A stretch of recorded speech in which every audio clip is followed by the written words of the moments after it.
Hola, soy Jimmy Alejandro Cabrera Pérez, estoy cursando el segundo ciclo de la carrera de Medicina Humana en la prestigiosa Universidad Señor de Zipán. En este video etnográfico documental sobre la pandemia en el Perú, quiero explicarles acerca de todo lo que ha pasado durante toda la cuarentena y en sí la pandemia en general en el Perú y en el mundo, dando datos concretos y específicos sobre el tema. Al investigar acerca de cómo va en aumento el número de contagios del COVID-19, les mostraré acerca de cómo empezó la pandemia. Se han registrado más de 603.000 muertes y 14.4 millones de contagios en 196 países o regiones. El país más afectado es Estados Unidos, que tiene más de 2 millones de personas infectadas y más de 120.000 muertes, seguido de Brasil, que tiene más de 1 millón de personas infectadas y 51.000 muertes. Que le sigue Rusia, tiene más de 500.000 personas infectadas, aunque el número de muertes es solo de 8.200. La siguiente es India, con 425.000 infectados, mientras que el Reino Unido tiene 306.000 infecciones. Hay alrededor de 250.000 casos en Perú, España, Chile e Italia, mientras que Irán, Alemania, Turquía, Pakistán y México son cerca de 200.000 casos. Arabia Saudita, Bangladesh, Canadá y Sudáfrica tienen más de 100.000 personas infectadas, mientras que China, la principal fuente de la pandemia, que en diciembre de 2019 empezó, el número oficial de personas infectadas acaba de superar las 83.000. Debido a la propagación del virus, más de la mitad de la población mundial ha sido sometida a algún tipo de confinamiento, aislamiento social y desplazamiento, y las actividades económicas se han paralizado, lo que ha resultado en una severa recesión económica en todo el planeta. Hablemos de Perú, donde los números continúan creciendo hasta alcanzar los límites de sus recursos. Actualmente, Perú tiene 349.000 infectados y en total 12.998 fallecidos. Después de más de 2 meses de emergencia sanitaria en el país, faltan equipos de protección para los trabajadores de la salud, camas en la unidad de cuidados intensivos, ventiladores mecánicos, oxígeno y pruebas. La demanda de estos recursos se ha vuelto tan abrumadora que el gobierno peruano ha declarado el oxígeno de interés nacional para garantizar su suministro, dada la alta demanda de casos. A partir de este momento mostraré una entrevista que realicé a un familiar mío por la aplicación Zoom y le realicé una pequeña encuesta para poder saber sus respuestas. ¿Qué tal? ¿Cómo están? Ella es una de las que hizo una encuesta acerca de mi producto acreditable. Le he hecho llegar, ¿puede dar su nombre, estimada? Elizabeth Pérez Díaz. ¿A qué se dedica? Enfermera de profesión. ¿Dónde se ubica el lugar? Trabajo en el Centro de Salud de Morro Solar, la provincia de Jaén, departamento de Cajamarca. Ok, yo le hice llegar una encuesta, una pequeña encuesta, dedicada con la primera pregunta, que es, ¿a qué se denomina el COVID-19?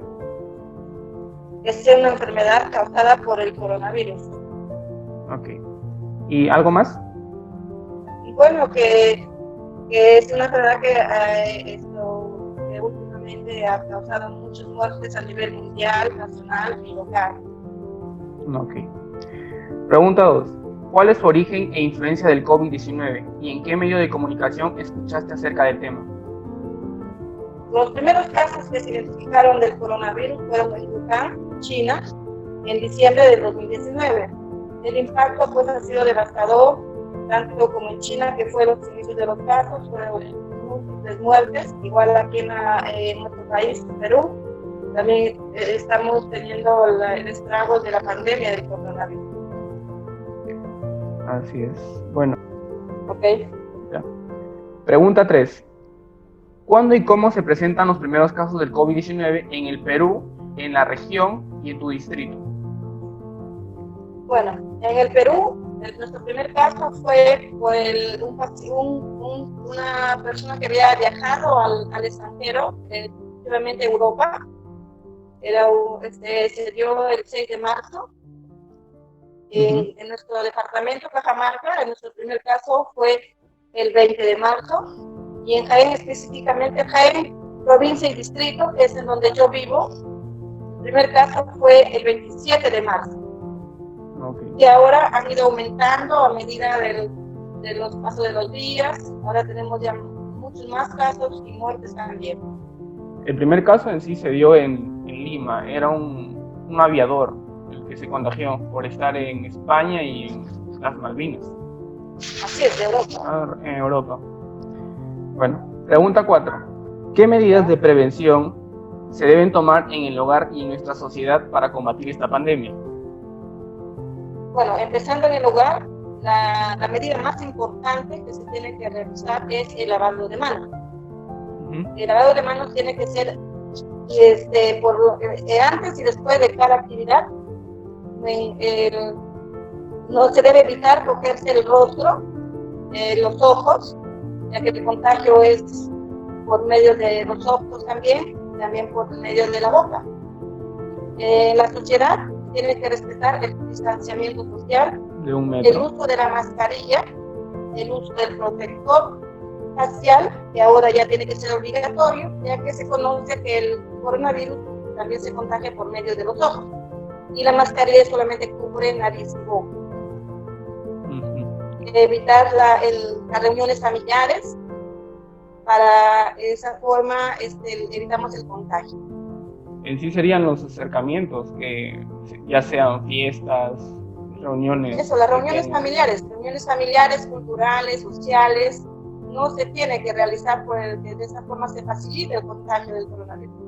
Algo también es que después de llegar de ya sea tu trabajo o de la calle en lo que has ido a comprar para tu comida, es desinfectar toda tu ropa y ponerle... Yo quiero comentar lo que yo hago todos los días cuando trabajo. En el momento de llegar, la desinfección de los zapatos.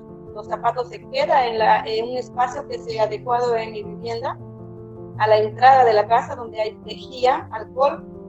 Con la lejía se desinfectan los zapatos se quedan ahí, y en una tina de agua con lejía y detergente se coloca la ropa con la cual yo he regresado de mi trabajo.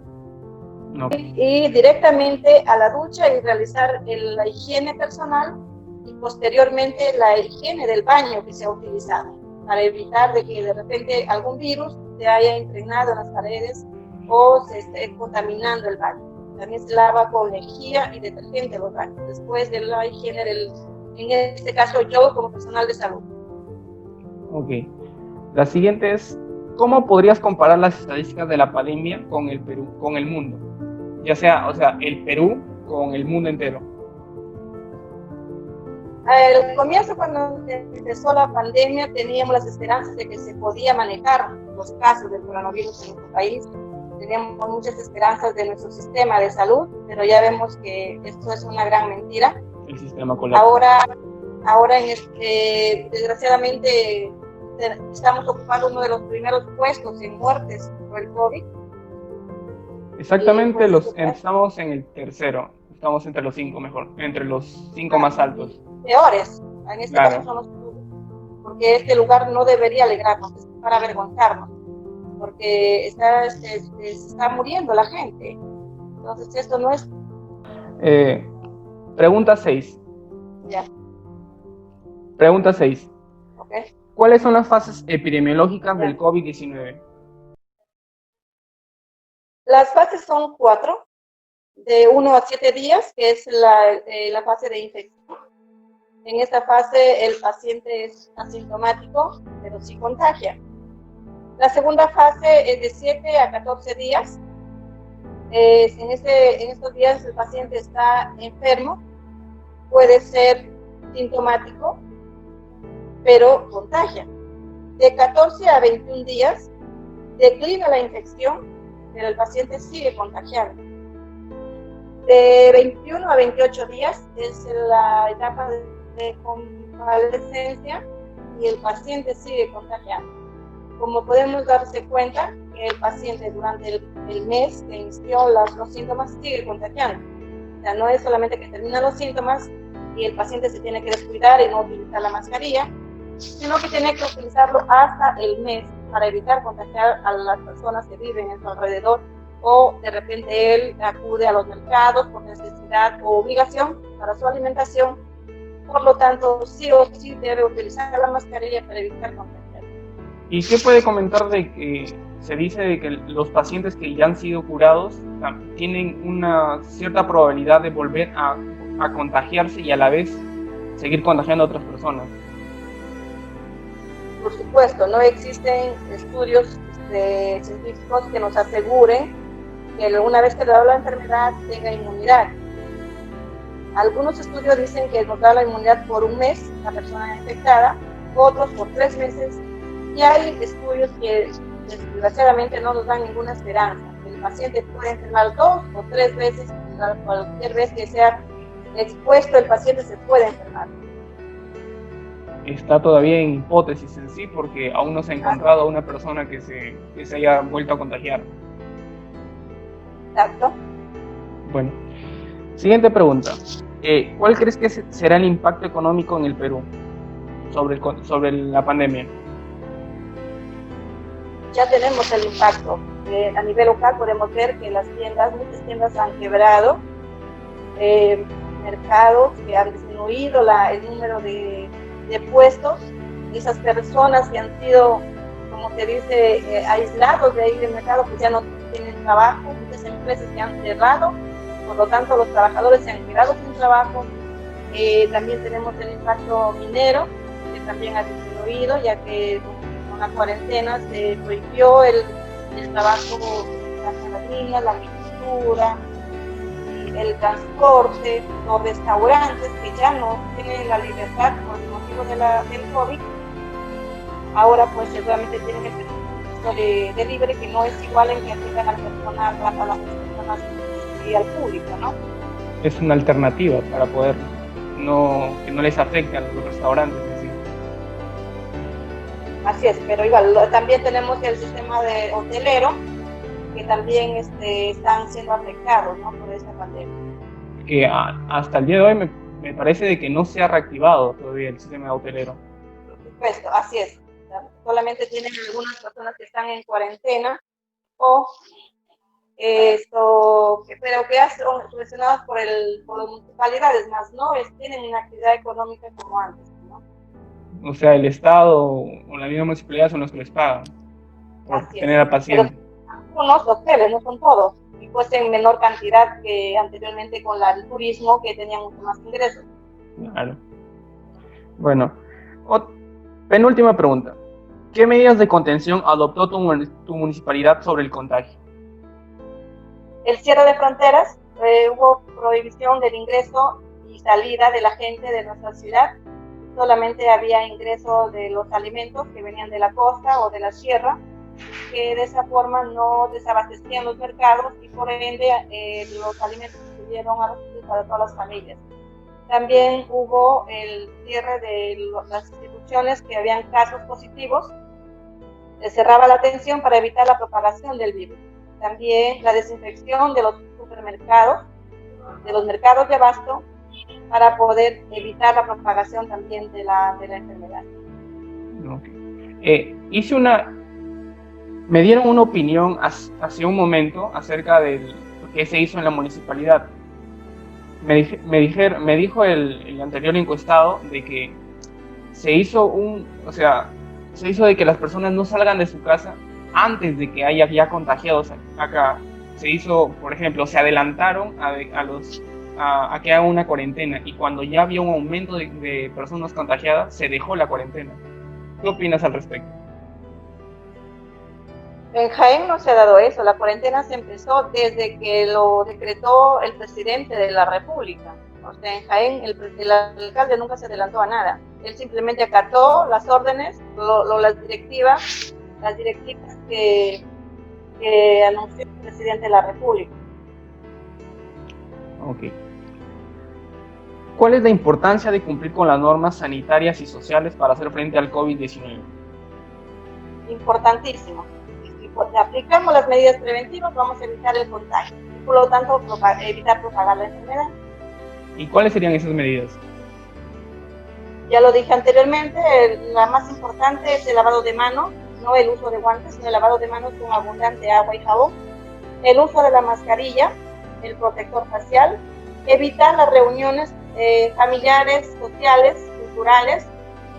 De esa forma evitamos la propagación de la enfermedad. Y el distanciamiento social a donde nosotros acudimos, siempre manteniendo nuestra distancia. Ok, muchas gracias por el recibimiento y la encuesta, por haber respondido claramente sus consultas. ¿Algún dato más que quieras agregar? Bueno, a todas las familias, a todas las personas que logran ver esta entrevista, que por favor salir de la casa solamente para cosas muy necesarias, que es el abastecimiento de alimentos o de medicamentos a la vivienda, que sea algún paciente enfermo, y la notificación inmediata si hay un paciente con síntomas, acudir al establecimiento de salud, no automedicarse, porque es uno de los grandes errores y complicaciones que llegan pacientes ya graves a los hospitales y muchas veces no se puede hacer nada con estos pacientes. Y las familias lo que hacen es culpar al establecimiento, al personal de salud, cuando pues vemos que ellos no realizaron o no acudieron al personal, al establecimiento de salud para prevenir las consecuencias de esta enfermedad, o las complicaciones de la enfermedad. Ok, muchas gracias. Hasta luego. Buenas noches. Muchas gracias. Concluimos con el video con que el sistema de salud siempre deberían de ser prioridad en el Estado. Nuestro país, aún debido a las carencias en el manejo de salud nacional, se ha visto altamente afectado, hasta tal punto que solo a nivel de salud pública nos hemos visto expuestos, sino más en la economía, que ha visto una reacción del PBI nacional. En la actualidad vemos que muchos están más tranquilos y tienen el pensamiento que luego de la cuarentena ya todo volverá a la normalidad, pero están en un error garrafal, debido a que la vida que teníamos antes no volverá, a menos que se descubra una cura para el virus y así poder vacunar a todos los contagiados. Por ende, frenaríamos el crecimiento de casos de contagios. Gracias.